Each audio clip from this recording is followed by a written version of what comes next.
Another year has passed.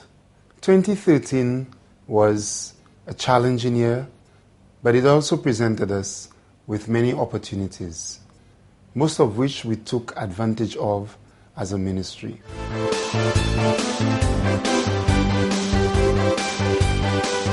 Officials from the Food and Agriculture Organization, the FAO, assisted the local agricultural sector in designing an early warning information system for food and nutrition security in St. Lucia. The activity was part of a broader CARICOM food and nutrition policy which sought to identify some of the more vulnerable groups and individuals in each society who may become prone to hunger. Chief Agricultural Planning Officer Sunita Daniel played an integral role in helping to design the system. They are here to assist us in developing early warning systems for food security.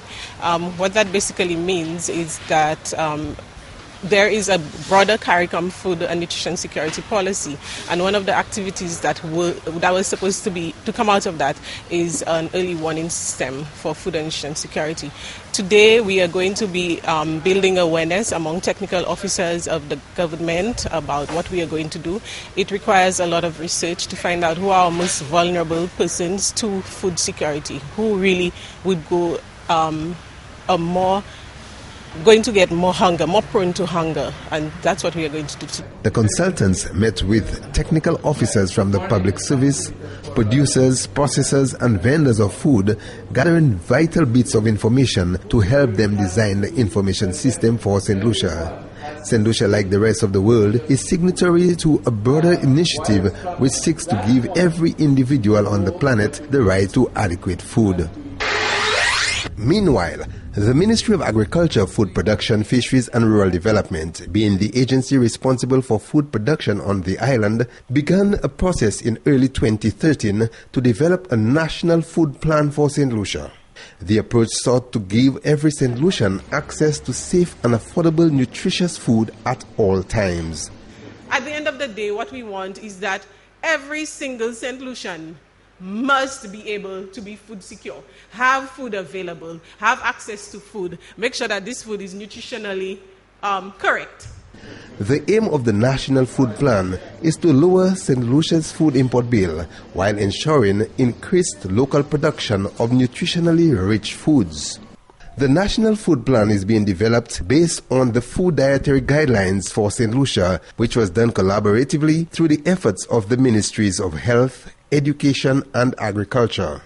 While seeking to increase production for the domestic market, the plan focuses also on foods with export potential. The specific goals of the plan are to reduce the food import bill, create long-term employment, stabilize local food prices, and help diversify the agricultural sector. The ministry intends to focus on 6 commodity groups which are reflected in the country's food-based dietary guidelines.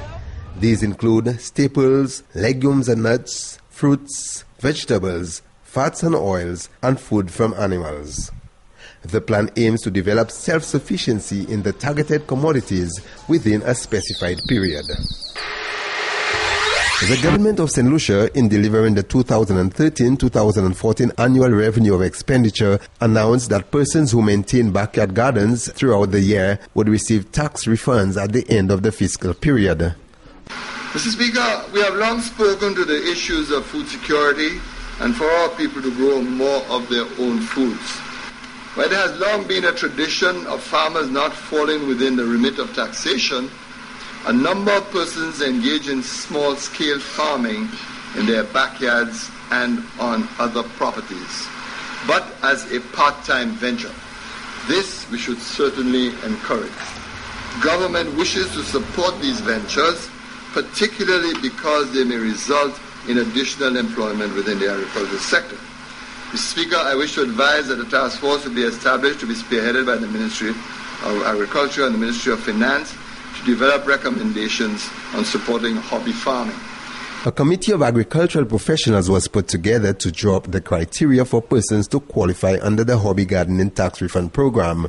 The program is designed to help householders reduce on the amount of money that would normally be spent on their monthly grocery bills. It involves producing some of the fruits, vegetables, meat and food products to be used in their kitchens.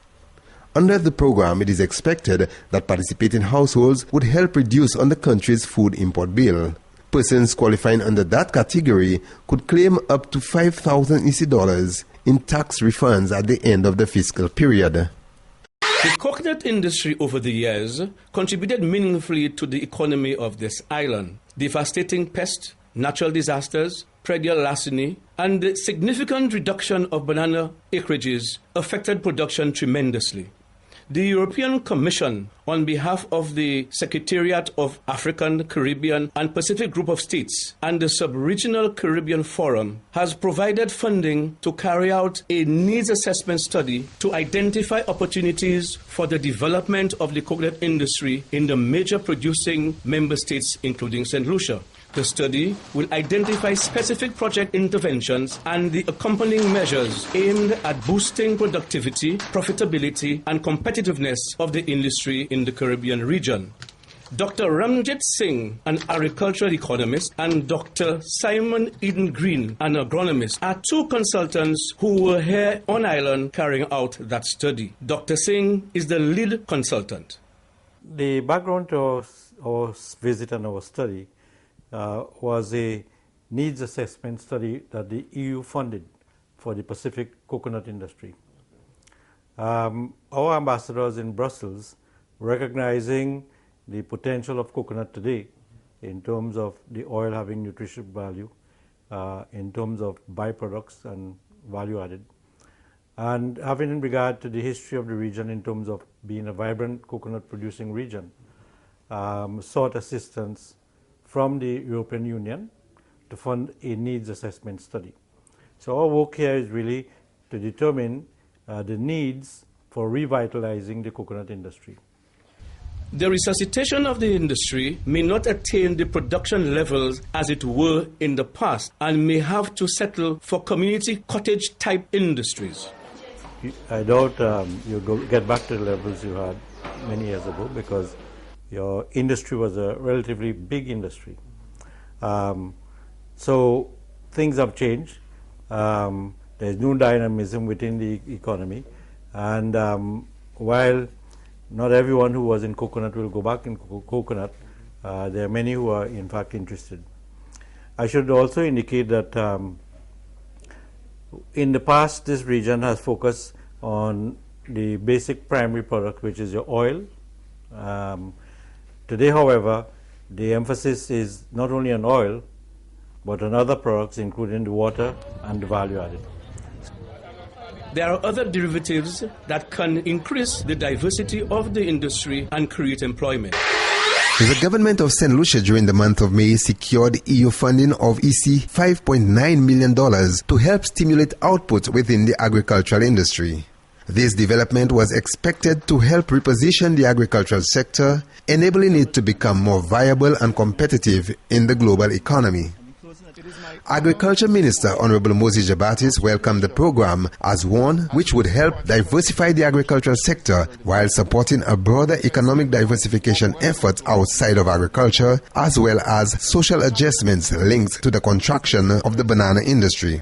Prime Minister and Minister for Finance Dr. Kenny Anthony outlined 4 areas of focus that were chosen to be consistent with the need of modernizing the agricultural sector. The youth he noted was one of the most important pillars in achieving this. Approximately $6.7 million is to go towards supporting initiatives to mold a new cadre of agro-entrepreneurs. This initiative speaks to us planting the needs for a future, prosperous agricultural sector. We hope that through this program, over 150 youth will be intensively trained. Farm equipment will be acquired to encourage mechanized production where possible. A close collaboration between the St. Lucia Bureau of Standards, the Caribbean Agricultural Research and Development Institute, and the network of national laboratories of the Veterinary Services of the Americas will be vital to ensure the success of this endeavor. Farmers and technicians from the agricultural sector were introduced to the husbandry practices associated with modern greenhouse production. A 7-day workshop was held in June at the administrative building of the Sir Arthur Lewis Community College farm in the Marbella Valley. A team of experts from the university in Mexico introduced participants to various techniques that could be adopted under the new greenhouse setting. The first round of training focused mainly on pest and disease management and on production of seedlings for greenhouses. The experts returned in July, where greenhouse production, crop nutrition, and environmental and crop management was introduced. The training formed part of the ministry's thrust on modernizing sheltered agricultural production on the island. The exercise was a collaborative effort of the Ministry of Agriculture, Food Production, Fisheries and Rural Development, the Inter-American Institute for Cooperation on Agriculture, and the Government of Mexico. Meanwhile, on Friday, 29th November, the Government of Mexico, through the Inter-American Institute for Cooperation on Agriculture's office in St. Lucia, handed to the Government of St. Lucia 2 fully automated greenhouses as part of a triangular cooperation project on protected agriculture. The 2 structures, one which is located on the farm of the Sir Arthur Lewis Community College in the Mabuya Valley and the other on Ebenezer Farm in the Roseau Valley, were erected as part of a project which seeks to provide support to strengthen the production of vegetables in the country using greenhouse technology. On August 28th, members of the local media were invited to witness the signing of Phase 2 of the Black Sigatoka Assistance Program. The activity was part of the continuing collaboration between the Embassy of Taiwan in St. Lucia and the local agricultural sector. Phase 2 of the Black Sigatoka Assistance Program was intended to provide continued assistance with leaf spot control material. It was also intended to establish an early warning and forecasting system for Black Sigatoka, develop and establish demonstration sites and a manual, and strengthen the technical capacity of field personnel. On December 13th, a check of EC $940,870 was handed to the Minister for Agriculture by Taiwanese Ambassador to St. Lucia, His Excellency James Chang, to honor the agreement under Phase 2 of the program. A sum of EC $1,879,500 had earlier been provided by the Taiwanese towards Phase 1 of the management of Black Sigatoka Assistance Program. As a result of the intervention, banana production in 2013 exceeded 16,500 tons. The number of active farmers in the industry stabilized to 1,015 from 763 in early 2012, and the acreage of active producers also stabilized at around 3,860 acres. Plantain production, which was at an all-time low in 2012, increased by 64% by the middle of 2013. Fruit and food crops like mangoes, citrus, yams, dashin, and others also benefited from healthy banana plantations as a result of the assistance given to banana farmers. Efforts to manage the Black Sigatoka leaf spot disease and to help recover the banana industry are among the main priorities of the Agricultural Ministry. Agriculture, one of the pillars of St. Lucia's economic development, creating opportunities for earning a living for the farmer and his family. From the field to the kitchen, the St. Lucians are finding creative ways of using fruits, crops, and vegetables grown locally, from local seasonings to special brews, from aquaculture to the cultivation of local herbs for export. A strong agriculture industry strengthens the economy. The country needs your support, so buy local.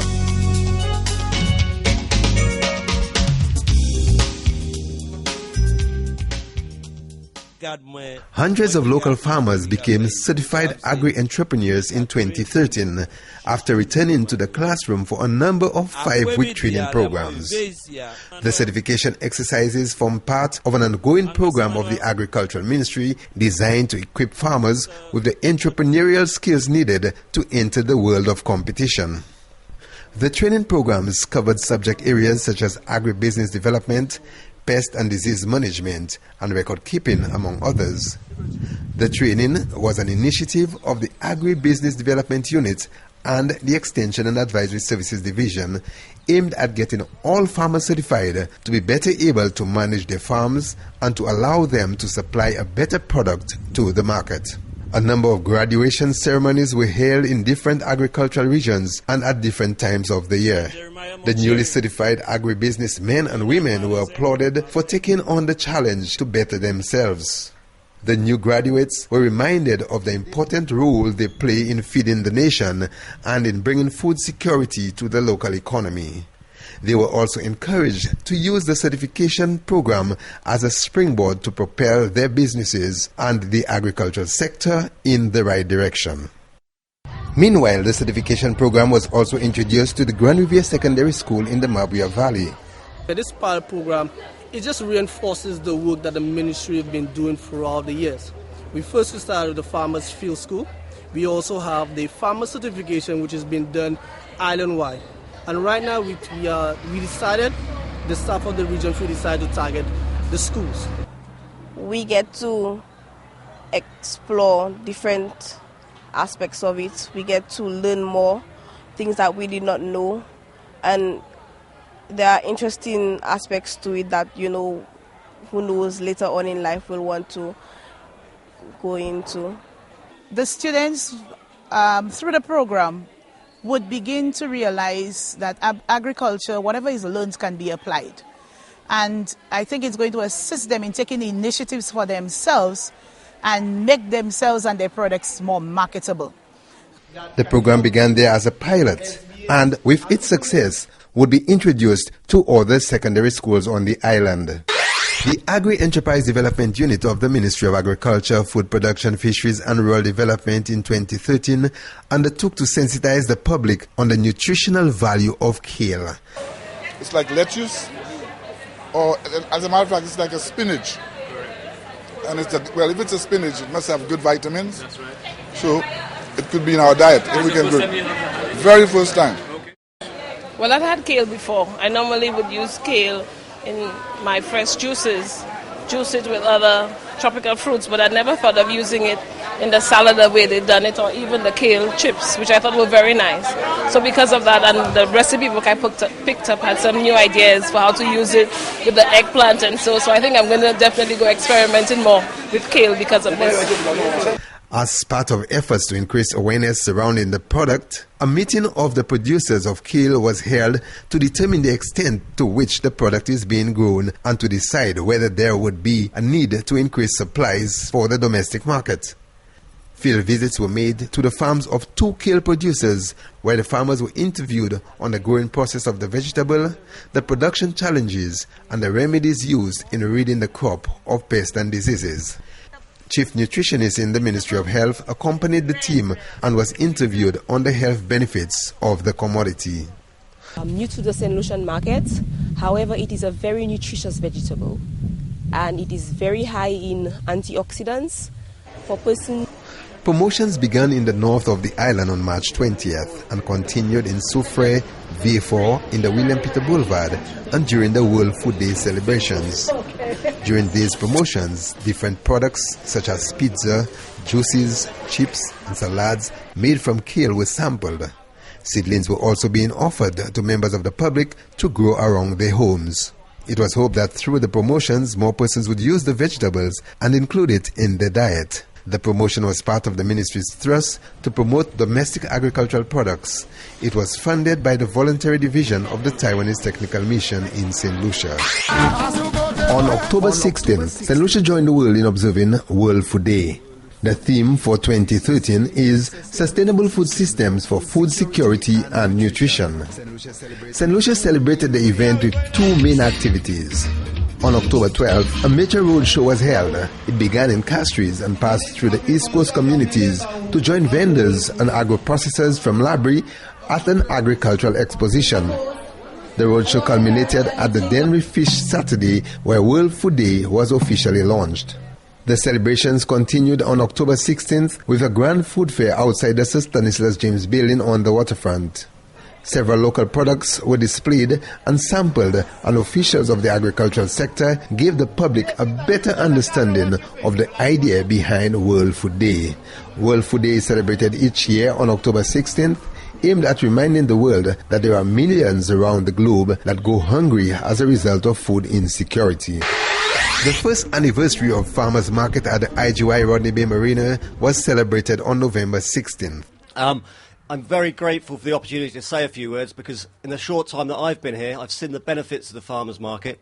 I've seen what a wonderful dynamic it brings to the marina, and long may it continue. So I congratulate you all on the 1 year. I know a lot of hard work went into it well before my time, and I'm very, very happy to be able to pledge our support going forward and hope to be able to stand here in 1 year's time and congratulate you on reaching your second anniversary. Farmers Market, which was launched in November of 2012 as a monthly activity being held on the third Saturday of every month, is now being staged in the same location every Saturday. Officials of the agricultural sector and that of the IGY Marina praised the farmers and vendors for keeping the market alive. They were encouraged to continue providing residents living in the north of St. Lucia with fresh agricultural produce on a weekly basis.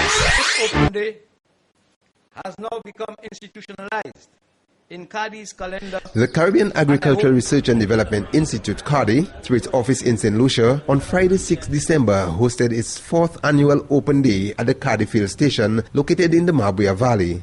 The 2013 theme for the Open Day was Improving Lives Through Agricultural Research.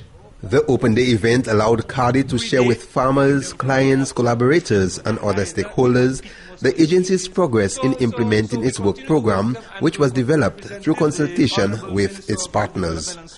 CADI is the lead agency for research and development in the agricultural sector within CARICOM and is also responsible under the Regional Transformation Program for Technology Generation, Validation and Transfer, Market Development, and Integrated Production and Market Programs.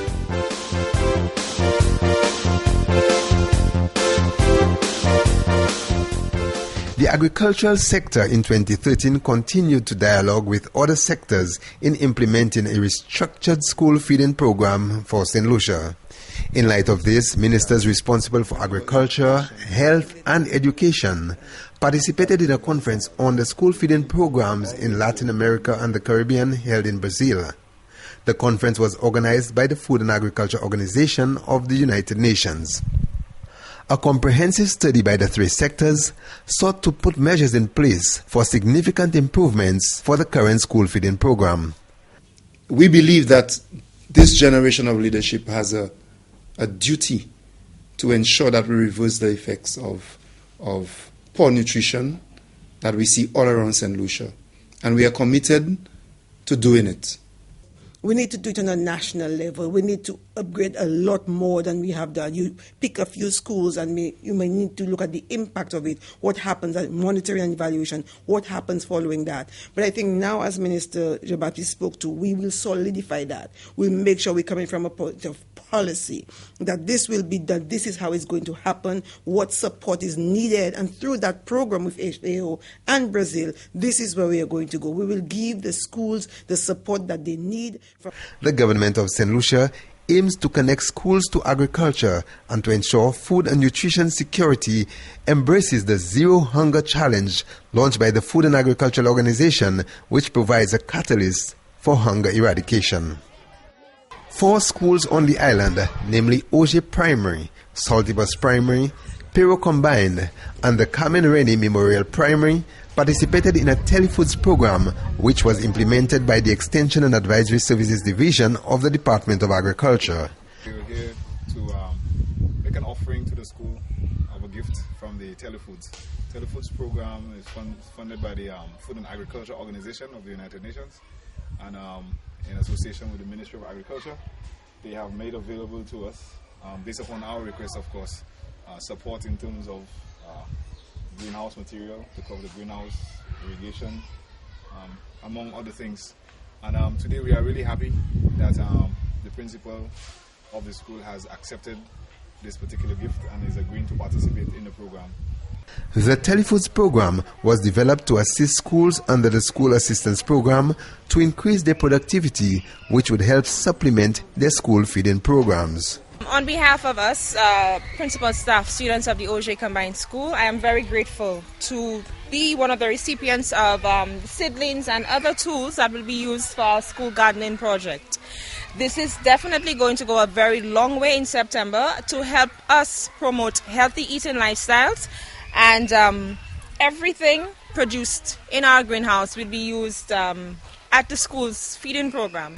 The Telefoods project was funded by the Food and Agriculture Organization to a tune of $10,000. Primary and secondary schools in St. Lucia continued to be assisted in 2013 under the HOOPS project. HOOPS, which began in 2010 as a pilot project, sought to assist primary and secondary schools on the island to develop practical and theoretical activities to strengthen their agricultural programs, while at the same time build linkages with various markets to sell their produce. The third phase of the HOOPS project started in 2012, but continued into 2013 as the final phase. Consolidated Foods Limited, being the main sponsor, continued its assistance in 2013. 2 new schools were added to the program, joining the 12 others of previous years. With a total of 14 schools now under the project, CFL committed an additional $34,410 towards the final phase of the project. The Canadian Fund for Local Initiatives also came on board and funded a rainwater harvesting component. The Inter-American Institute for Cooperation and Agriculture was the agency responsible for implementing the project, with support being given by the Extension and Advisory Services Division of the Department of Agriculture. Through the HOOPS project, the school-based assessments of participating secondary schools were strengthened, while the school feeding programs of the participating primary schools were enhanced. The project culminated with a closing ceremony and an exhibition put on by the participating schools, staged outside the Mega J building.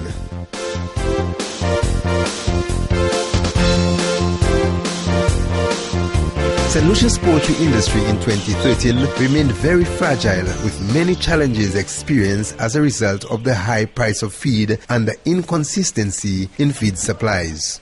Farmers complained bitterly and even threatened to leave the industry because of the lack of profitability on their part.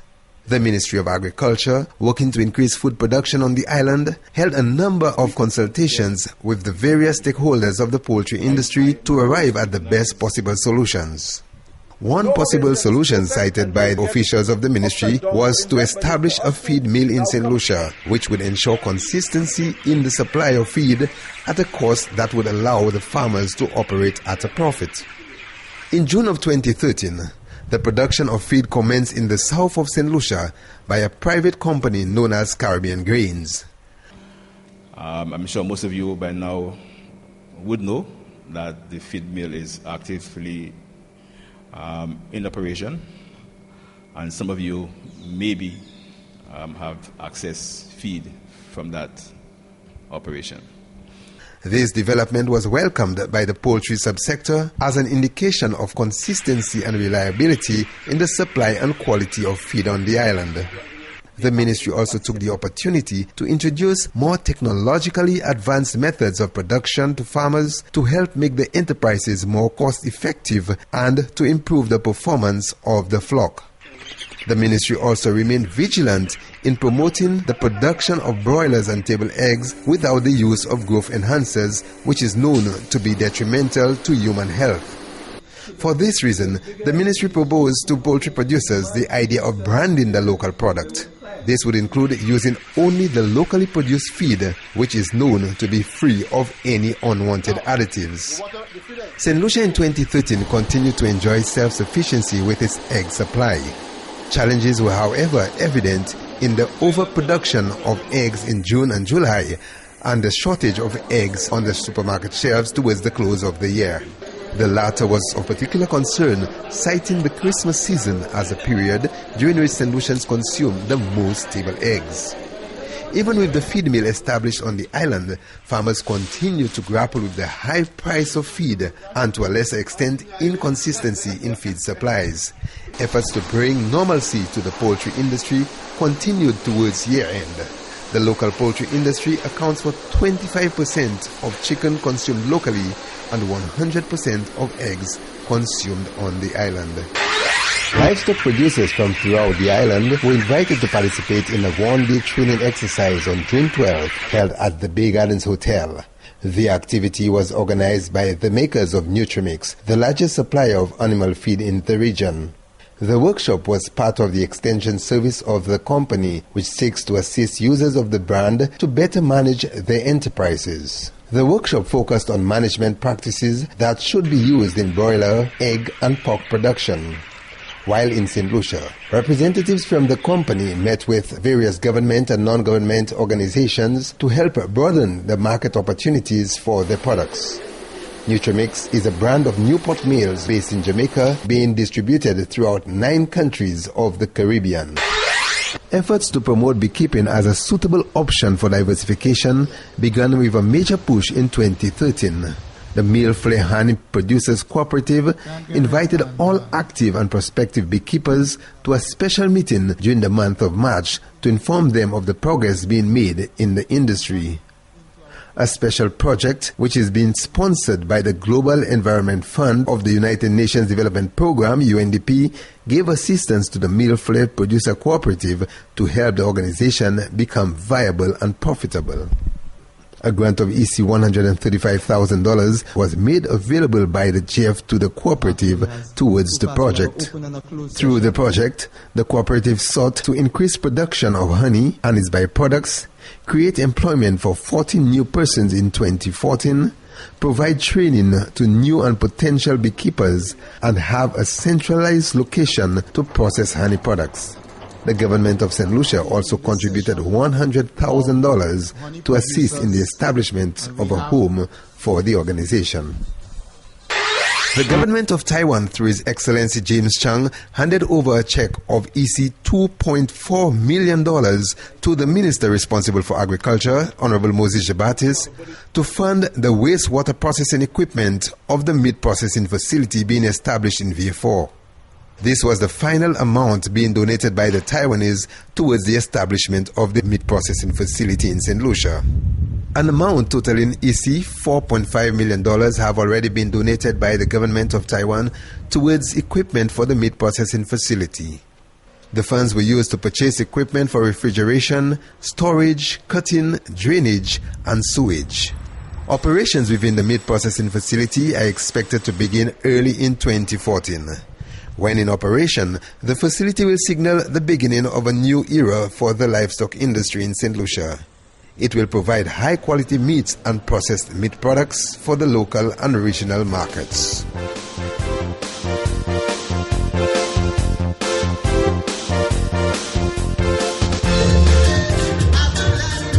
A grand fish and seafood fiesta organized by the St. Lucia Fish Marketing Corporation and the Seafood Gardens was staged on the grounds of the Fisheries Complex in Castries on February 22nd. The activity was held to commemorate the 34th anniversary of St. Lucia's independence of 2013. The activity was a cheerful, all-encompassing seafood eating experience which showcased St. Lucia's seafood products, culinary trends, and nutritional values of seafood. A number of fish dishes available. There are also a number of other species that what we like to call the underutilized species that are now being prepared in different forms so the public could get an opportunity to sample them and to become a lot more familiar with them. A lot of the times we are familiar with just the dolphin, tuna, and kingfish, but there are a number of other species that we harvest that can be utilized in a number of ways. The event helped to increase appreciation of local seafoods as substitutes for other imported meat products. The concept of promoting local fish and other seafoods was to lend support to the local fishers, vendors, and manufacturers of local fish and seafood products. The fiesta offered an array of St. Lucia's finest seafood cuisines produced by some of the top seafood caterers and chefs on the island. Eat Them to Beat Them was a campaign launched on the lionfish to help reduce its population on the marine ecosystem. As a result, the Department of Fisheries, working with dive operators and fish vendors, conducted a number of culling exercises at sea to help remove lionfish from St. Lucian waters. The harvests were prepared and offered to the public for consumption. Meanwhile, a training course on the management and control of lionfish was delivered to a wide range of stakeholders in St. Lucia. The University of the West Indies, Mona, in collaboration with the Department of Fisheries and Sandals Foundation, hosted a 5-day training of trainers course in lionfish control and management from September 2nd to September 6, 2013.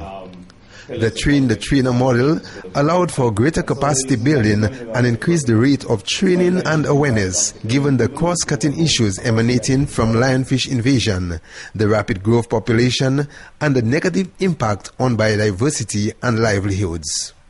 The training course was designed especially for persons who participate in active lionfish research, public education and outreach, lionfish surveys and removal, and persons administering first aid and advanced medical treatment for the venomous lionfish sting.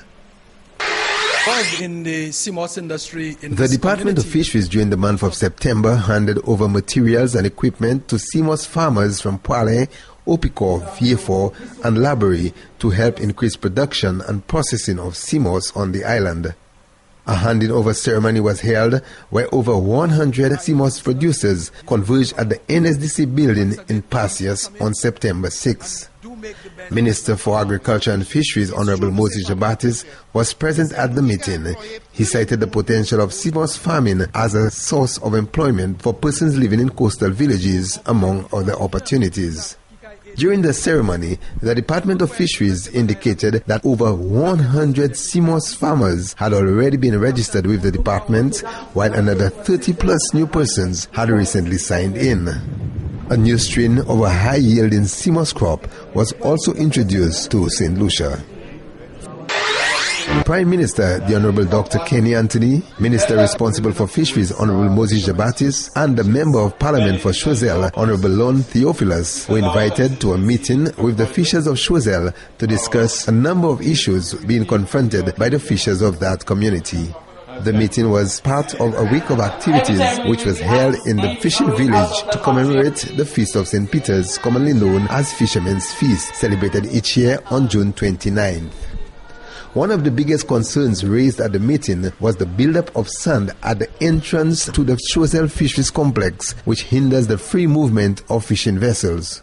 Other matters discussed included a rebate on fuel for fishers, the lengthy period taken before fishers receive payments from the Fish Marketing Corporation, and a pension scheme for fishers.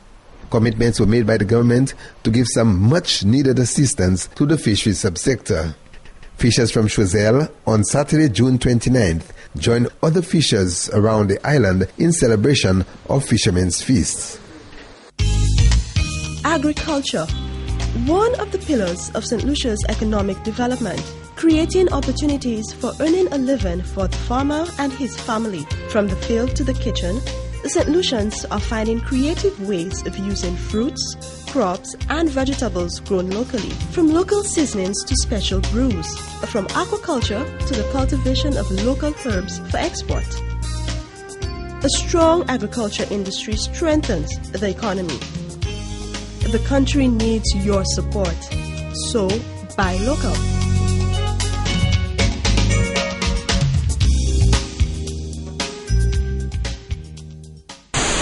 After the passage of Hurricane Thomas, the ancillary waterfront, where the fishermen's locker rooms, vendors' arcade, and other facilities are established, constant high waves due to abnormal climatic conditions continue to erode the beachfront and undermine structures at the waterfront. Short, medium, and long-term countermeasures were undertaken by the government of St. Lucia in collaboration with the government of Japan to stabilize the waterfront facilities. The Minister with responsibility for fisheries, the Honorable Moses Jabatis, toured the ancillary waterfront with officers from the Department of Fisheries to view the project's completion. This section of the waterfront was eroding very badly. The wave action created havoc in this area, and the fishermen were unable to bring their boats onto shore in a safe manner. This existed for a while, and so recently some work was done with engineering and technical advice from our cooperation agreement with the Japanese government, and some work was done here to alleviate this problem. Mr. Sion Ferrari, head of the Extension Unit in the Department of Fisheries, was also on tour with the Minister. What we have is some middle-term measures whereby some rocks and boulders are in place to protect the buildings. But in the long run, what I foresee is the construction of a breakwater to have the waves break out at sea, probably 30 feet from the shore. The Ansere fishing community are satisfied with the project. Mr. James Alexander, a fisherman from Ancillary, is also very pleased with the countermeasures at the waterfront. According to travail ça you fait ici là, ça c'est classe travail you fait ici là. Il bénéficie nous because fonda sabla là mais amouti pas kay avec sabla kay ça là mais amouti de l'eau kay sing descend en wash là comprendre. So kay ça chibi sabla pas ça les pays. The countermeasures are well established, waiting to be tested by the furious weather changes to come. From the Information Unit of the Ministry of Agriculture, I am Philip Sidney. Fishermen from Gozile who are involved in conch fishing return to the classroom where they receive training in the safe method of conch harvesting. The activity, which was organized by the Department of Fisheries, sought to provide guidance to conch fishers in the north and south of St. Lucia in an effort to support positive change in the dive practices and to help build partnerships for future conservation and sustainability of the conch fishery. The training was done over a 2-day period aimed at reducing on the high incidence of decompression sickness, also known as bends, among conch and lambi fishers, which has left many fishers permanently disabled. The safety training also included certification in basic first aid and CPR, emergency oxygen, PADI open water scuba, and PADI advanced scuba. A special welcome is also extended to the delegation. Fisheries ministers from the OECS, commissioners, and fisheries officials, as well as a delegation from Japan headed by the Honorable Senior Vice Minister for Foreign Affairs, Mr. Sunichi Suzuki, met in St. Lucia for the 14th meeting of the Eastern Caribbean Ministers with responsibility for fisheries and the International Whaling Commission. The aim of the meeting was to discuss the sustainable use of the region's living marine resource, as well as to engage participants in discussion on issues including national fisheries development policies and programs and regional cooperation possibilities that would allow for harmonized and joint efforts in using the region's marine resources. The meeting also allowed OECS countries to explore and adopt harmonized positions and negotiating strategies to engage maximum effectiveness in pursuing national and regional interests in a number of international organizations charged with the management of marine fisheries. The overall aim of the discussion was to improve productivity and efficiency within the fisheries subsector and to improve the environmental conditions of the region's economic zone. The opportunity was also taken to revise national policies regarding international negotiations concerning the use of a number of high migratory fishery resources such as tuna, billfishes, and whales. The OECS relationship with Japan has brought about tremendous benefits through its extremely generous grant aid program to enhance fisheries infrastructure through the provision of adequate fish landing, processing, and marketing facilities. Chief fisheries officers and heads of fisheries authorities in CARICOM participated in the second Advanced Leadership Training Workshop in Fisheries and Marine Ecosystem Management held from April 8th to the 12th. The first was held in Belize in 2010.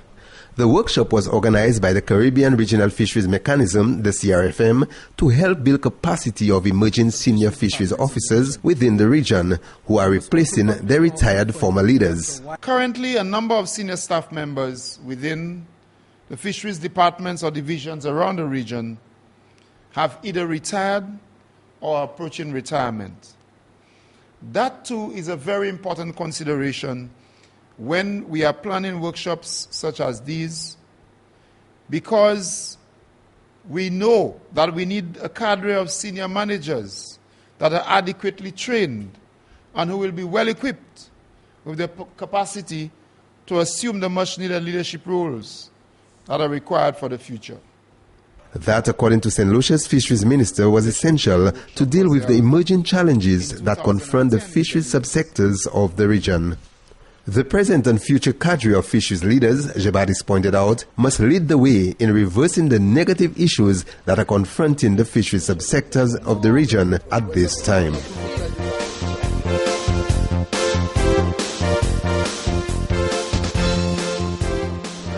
Taiwan's President Ma Ying-yu, on an official visit to St. Lucia, met with officials of the agricultural sector, where he observed firsthand the developments taking place with the assistance of his technical team in St. Lucia. An official ceremony was held at the Union Orchid Gardens, where a warm welcome was given to the President by top officials from the agricultural sector. It is gratifying to note, Your Excellency, that a visiting head of state has taken time off from such a busy schedule to tour agricultural infrastructure and to interact with stakeholders at the grassroots level.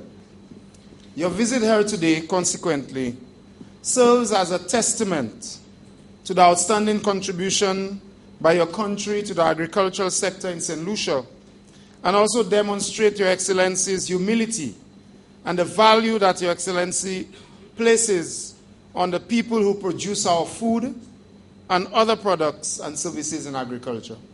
Gratitude was expressed to President Ma for the many Taiwanese-assisted agricultural projects taking place on the island. Following the official segment, the President went on a guided tour to view exhibits of ongoing works being carried out by the Taiwanese Technical Mission in St. Lucia.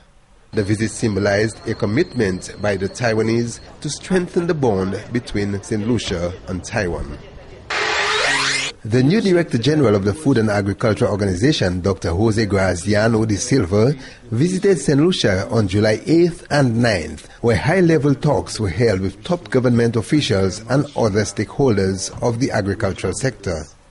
During the two-day visit, the Director General and his team met with the Honorable Prime Minister, Dr. Kenny Anthony, Agricultural Minister, Honorable Moses Jebatis, civil society and representatives from the farming community. Dr. De Silva also met with the local media, highlighting specific areas in which St. Lucia was to benefit under the FAO's assistance. The team also included FAO's regional representative, Dr. Bip Ford, and special advisors to the Director General, Dr. Carlos Hattog. Meanwhile, newly appointed FAO Sub-Regional Coordinator for the Caribbean based in Barbados, Dr. Bip Ford, visited St. Lucia during the first quarter of 2013. During his visit, he met with officials of the agricultural sector, civil society and the private sector to discuss FAO's assistance for the region, as well as the strategic objectives of his organization. It was a real pleasure to meet with the Minister and to appreciate his interests and his contribution and his commitment to the agricultural sector. We spoke specifically about probably 3 or 4 items. Very importantly, we spoke about the school feeding program and its importance in the economy, I would say, of St. Lucia. Another point that we did talk about very importantly is the critical dimension of food security policy, food security and nutrition policy planning. I'm very pleased to have Dr. Ford, and we will be working hand in hand to ensure that there is progress at the level of our beneficiaries and at the community level to ensure that we work in the best interests of our people. The problems of the region, he noted, would not be solved by any one institution, but by a partnership of institutions working together. These include national governments, private sector, civil society, and international organizations. Collaboration, he explained, can bring about sustainable solutions to food and nutrition security in this region, reduce the food import bill, and create the necessary employment opportunities to transform livelihoods of households and of communities. I wish to thank the staff of the Ministry of Agriculture, Food Production, Fisheries and Rural Development for all of the hard work that they put into 2013. I wish to thank the farmers, the fishers, the processors, the business people who continue to present opportunities for our producers to earn a decent living, to make profits, and to create wealth for our country. I wish to thank in particular Mr. Hubert Emmanuel, who was our permanent secretary for a long time and for part of 2013, and also Dr. Darius Gabriel, our new permanent secretary, for the hard work that they have put into this enterprise. I wish to say, though, that during the year we lost some of our strong and dedicated farmers to some very unfortunate incidents, some of them through natural causes, but we want to say to the families that we wish you strength, we pray for you, and we continue to hope that you will find peace as the years go by.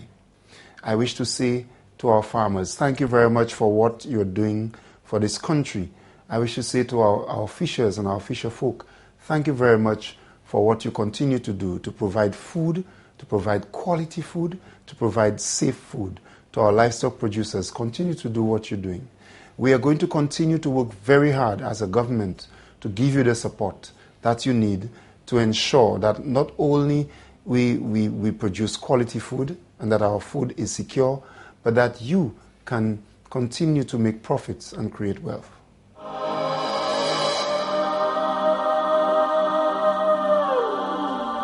It is on a very sad note that we ended 2013 with what many call the Christmas Eve weather system. We lost some of our farmers in this system, but we also lost many of our crops, our products, our livestock, and our sector took a hit. I wish to say to the farmers, condolences to those of you who lost family, friends, neighbors, and to say to you that we are going to continue to work with you to ensure that you get back on your feet, so to speak. I wish to say to all of you to hold on strong as we continue to plan and to work with you to ensure that the agricultural and fisheries subsectors do well in 2014. I thank you very much for all of your support. Thank you.